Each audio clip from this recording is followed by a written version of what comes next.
اقوال ذرّی علم انسانیت کے لیے بہت قیمتی ہے، ہمیں علم کی تلاش کرنی چاہیے اور اس کو استعمال کرنا چاہیے۔ ہر انسان کو احترام اور عزت کے قابل ہونا چاہیے۔ ہمیں اپنے آس پاس کے لوگوں کو سمجھنا اور ان کی باتوں کو سننا چاہیے، محبت اور ہمدردی کو اپنی زندگی کا حصہ بنانا چاہیے۔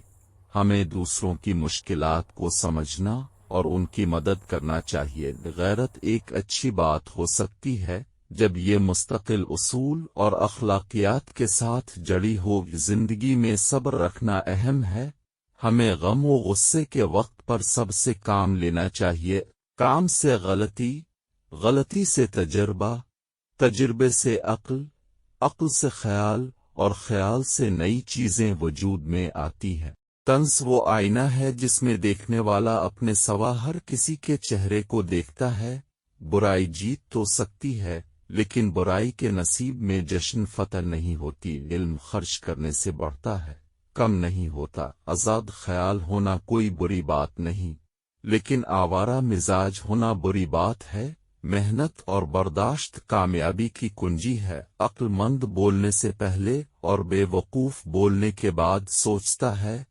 بغیر عمل کے علم ایسے ہے جیسے بغیر روح کے جسم۔ احسان کی خوبی یہ ہے کہ اسے جتایا نہ جائے۔ روشنی کی امید رکھو مگر امیدوں پر زندگی مت گزارو۔ علم کے ساتھ عمل اور دولت کے ساتھ شرافت نہ ہو تو دونوں بیکار ہیں۔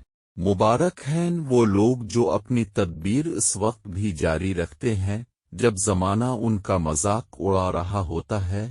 دولت سے کتابیں خریدی جا سکتی ہیں، علم نہیں۔ دولت سے اجسام خریدے جا سکتے ہیں، احساسات و جذبات نہیں۔ حسد سے بچیں کیونکہ حسد نیکیوں کو ایسے کھا جاتا ہے جیسے آگ خشک لکڑیوں کو۔ حیات خود نہیں بنتی بنائی جاتی ہے، چراغ خود نہیں جلتے جلائے جاتے ہیں۔ تم پانی جیسے بنو جو اپنا راستہ خود بنا لیتا ہے، پتھر جیسے مت بنو جو دوسروں کا راستہ بھی روک لیتا ہے۔ فارغ دماغ شیطان کا گھر ہوتا، پرہیز علاج سے بہتر ہے۔ علم کا ایک قطرہ جہالت کے سمندر سے بہتر ہے اور عمل کا ایک قطرہ علم کے سمندر سے افضل ہے۔ خوبصورت وہ جو خوبصورت کام کرے، دوست وہ جو مصیبت میں کام آئے۔